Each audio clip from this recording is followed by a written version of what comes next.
O Senhor esteja convosco. Proclamação do Evangelho de Jesus Cristo segundo Mateus. Naquele tempo, disse Jesus a seus discípulos: quando orardes, não useis muitas palavras como fazem os pagãos. Eles pensam que serão ouvidos pela força das suas palavras. Não sejais como eles, pois o vosso Pai sabe do que praticais, muito antes que vós o peçais. Vós deveis rezar assim: Pai nosso que estais nos céus, santificado seja o teu nome, venha o teu reino, seja feita a tua vontade, assim na terra como nos céus. O pão nosso de cada dia dai-nos hoje. Perdoa as nossas ofensas, assim como nós perdoamos a quem nos tem ofendido. E não vos deixeis cair em tentação, mas livra-nos do mal. De fato, se vós perdoardes aos homens as faltas que eles cometem, vosso Pai que está nos céus também vos perdoará. Mas se vós não perdoardes aos homens, vosso Pai também não perdoará as faltas que vós cometestes. Palavra da salvação. Por vossa mansidão divina, ó Jesus manietado, salvai o mundo do erro que se acha ameaçado.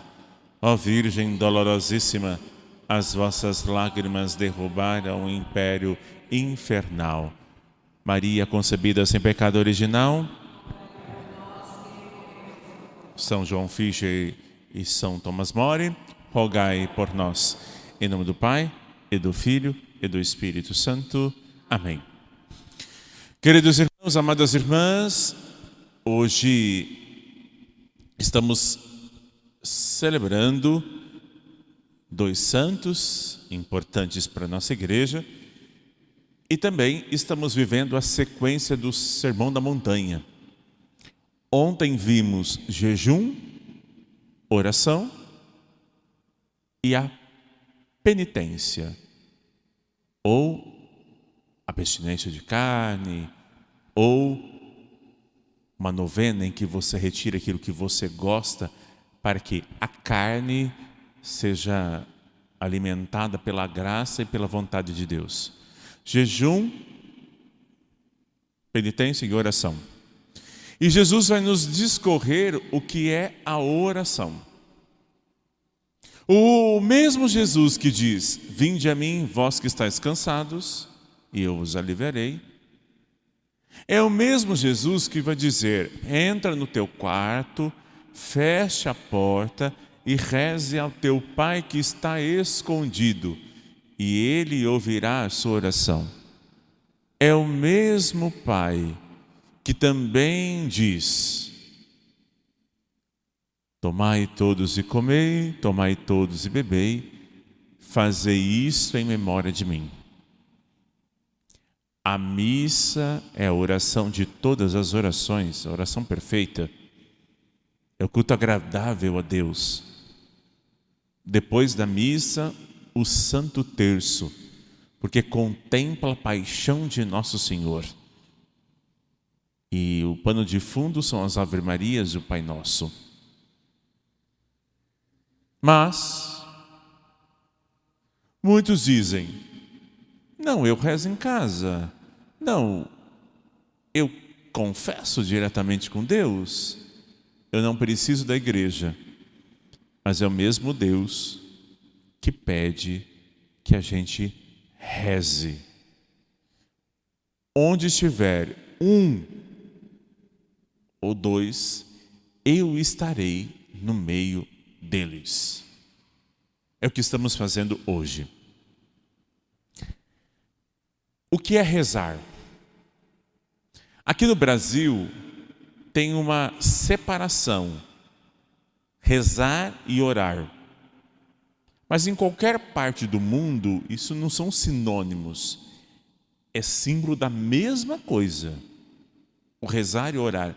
Protestantes, que não conhecem a nossa fé católica, vai dizer assim: vocês rezam porque vocês repetem as palavras do Pai Nosso, da Ave Maria, orações prontas. O que vale é aquela oração em que no seu íntimo, no seu interior, você fala com Deus. Não, você fala com Deus com a Ave Maria, o Pai Nosso. E você também fala com Deus falando com as palavras. Mas tanto os protestantes como aqueles de religião de matriz africana, eles confiam e colocam poder nas palavras. Eles pensam que são ouvidos pela força das muitas palavras. A palavra Ave Maria e Pai Nosso, ela não tem nenhum poder. Só tem poder pela ação e pela presença de Deus. Oração é o encontro. E o encontro de uma pessoa, que é Jesus, junto com a nossa pessoa. Juntando esse encontro pela fé. É a fé que vai dar força à palavra. Se eu rezar 1000 Ave Marias, e se eu rezar uma Ave Maria, só pelas palavras não tem efeito. É pela fé e pela presença de Deus. O que é a presença de Deus? Deus está dentro de você. E a maioria das vezes você procura fora. Você tem uma marca indelével. Você tem uma inabitação dentro de você. Deus está com você. Você tem um anjo da guarda que todos os dias está com você. Como uma vela que está sobre o altar, velando. Esse é o seu anjo da guarda. E a presença de Deus está dentro de você. Ela não só está aqui dentro desse templo. Ela está dentro de você, nas suas atividades, em todos os momentos. Por isso, você se esquece durante o dia que Ele está dentro de você. Ele está habitando. Então, por isso que você vai ao quarto sozinho, rezando uma oração em que a igreja coloca você uma Ave Maria, um Pai Nosso, a vinda do Espírito Santo e outras orações formais. Mesmo que você estiver ajoelhado no seu quarto, lá está Deus. Ou reunido aqui está Deus. Mas Deus está dentro de vós porque você tem uma marca. E essa marca religa todos os dias aquilo que tem dentro de vós, que você acha que não está dentro de você e procura vós. Você tem dentro de você a marca de Cristo. Você é batizado, você é crismado. E a oração, a alma da gente, é uma alma que é um organismo vivo.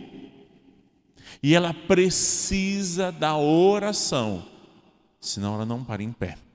Como você precisa do alimento. E a alma todos os dias precisa da oração. Como nós precisamos da Eucaristia, que estamos nessa Santa Missa diariamente. A gente brinca: Padre, eu vou buscar a força. Padre, parece que faltou alguma coisa. É a alma que precisa dos nutrientes para viver. É da oração. A fé é boa, eficaz, mas só ter fé não basta. Precisa ter a prática da fé, que é a oração. E Jesus ensina a oração do Pai Nosso para os discípulos, que não é a força de muitas palavras, que eles colocavam os versículos bíblicos, falavam as palavras longas. Hoje a gente escuta, né? Eu determino, eu ordeno, em nome de Jesus, faça isso, aconteça aquilo. Não. Eu falo em nome de Jesus. E Jesus age em mim. Mas é da sua santa vontade. Se ele não quer, não faz. E cada um, ele conhece o coração de cada um, ele dá a cada um ao seu tempo, a sua hora. Santa Mônica precisou de 40 anos. Alguns precisam de dias, outros precisam de horas, ou semanas. Mas o mais importante é que a oração te dá perseverança, te dá persistência, disciplina, encontro e para fazer a vontade de Deus. Então entenda que você tem um Cristo dentro de vós. Mas o Cristo está aqui. E o seu poder age quando eu ligo o céu e a terra através da oração. Por que se faz uma prática de penitência? Não comer carne de sexta-feira. Para você dizer para o seu corpo que você manda nele. E que eu estou fazendo isso por Jesus. É por Ele. E essa pequena penitência, quando vier a aprovação em um pecado maior, você vai dizer, não. Se sou fiel no pouco, eu confio mais. Sexta-feira, o jejum. Se eu vou o jejum, comer pouco, sair da refeição com um bom jejum de manhã, ou você escolhe uma refeição, sai de lá com um jejum, é para Deus que você faz isso. Quando vier a tentação de falar mal dos outros, criticar, você economiza as palavras, que você é prudente no que fala. Quando vier a raiva, você vai se poupar disso e esperar. Se sou fiel no pouco, ele confia mais. Junto isso com a oração. A oração que nos santifica. Vamos dar um exemplo de alguém que reza e alguém pratica a penitência? Vamos lá. Os dois santos que celebramos hoje. São Tomás More e o bispo João Fischer. O contexto é Inglaterra. O bispo não, o rei, Henrique VIII. Ele veio de uma monarquia em que ele conquistou muitos territórios, a Inglaterra estava bem, mas ele queria que tivesse um filho, obviamente homem, não queria filhas, porque o poder, o trono estava consolidado, e se viesse uma mulher no trono, provocaria uma instabilidade, então ia tomar o poder. E Catarina de Aragão tinha duas meninas, mas algumas com problema de saúde, bem frágil. Então ele decidiu, eu preciso manter o poder. Eu quero me casar de novo. Foi ao Papa. Preciso casar. E aí o Papa deu uma brilhante resposta, que é a sabedoria divina de quem reza. Eu não tenho duas almas. Eu tenho uma só. Se eu tivesse duas, eu gastava uma com você e perderia o céu. E se eu não tivesse uma alma, se eu tivesse uma outra alma, aí eu ganharia o céu. Perdia com você uma e ganharia o céu. Como eu só tenho uma, eu quero ganhar o céu. Não. O rei raivoso fez um plebiscito na Inglaterra. Thomas More. Ele era chefe da economia e da guarda do rei. Íntimos. Passou o plebiscito. Thomas More disse: não vou assinar, senão estarei em pecado.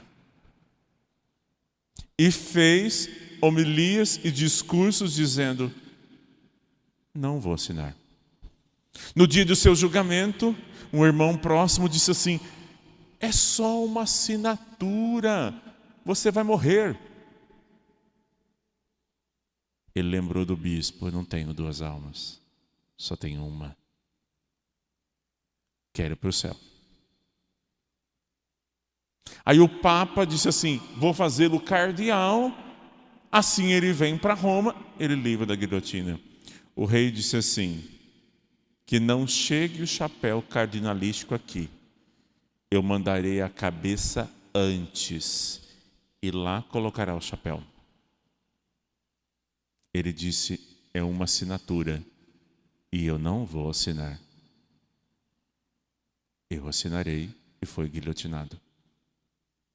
E assim o bispo, que foi até o fim dizendo: não. Só quem é capaz de chegar a essas últimas consequências é porque reza, porque tem uma comunhão com Deus. Termina sua homilia fazendo um ato de fé. Li ontem à noite um comunicado em que um padre aqui do Brasil tem umas locuções interiores e também tem umas visões de Nossa Senhora. E mais ou menos não é para se assustar, é para guardar no coração e rezar, para viver em estado de graça e amar a Deus sobre as últimas consequências. Em outubro teremos uma grande tribulação. Tenha sempre os sacramentais em casa, o rosário, a Eucaristia e a participação na adoração eucarística sempre. Aí nós teremos o ato de fé. Abaixe todas as homilias, guarde os textos bíblicos, será nos tirado a liberdade de falar de Deus, de se expressar de Deus através dos erros da Rússia, que a guerra ainda não terminou. Não será o fim, mas lembre de Nossa Senhora: quando tudo estiver perdido, eu estarei lá. Louvado seja nosso Senhor Jesus Cristo. Ofertemos.